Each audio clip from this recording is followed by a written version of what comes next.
I finished Resident Evil 6 on the 6th day of February in 2026.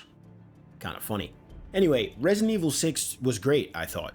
As a whole, Resident Evil is a fantastic legacy series, and at the time of writing, I've completed the campaigns for Resident Evil 5, 6, Revelations 1, and 2. I would be remiss to call it one of my favorite series, but it's definitely grown on me a lot. If you're super into Resident Evil lore, there's a lot of value for you here inherently.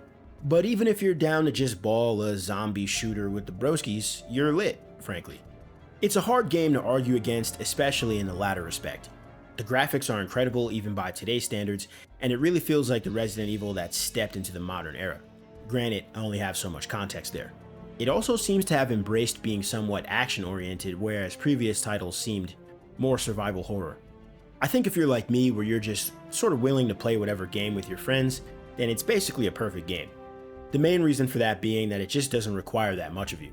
The story will engage you by accident, there's not a zillion mechanics to learn, so on and so forth. It's this element of RE6 that I think is the most masterful. I hear that for the diehards, Resident Evil 6 is a divisive entry, but as someone who still feels more or less like an outsider looking in, there's something to be said about striking the balance between low investment and high reward close to perfectly. Given that you can play through the entire game co-op, if you've got a friend, a copy of Resident Evil 6, and a dream, you could just be having a blast.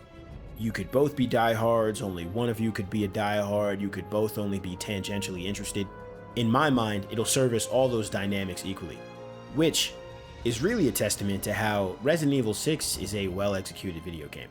Really, nothing but good things about this one, so it's short, but thanks for watching.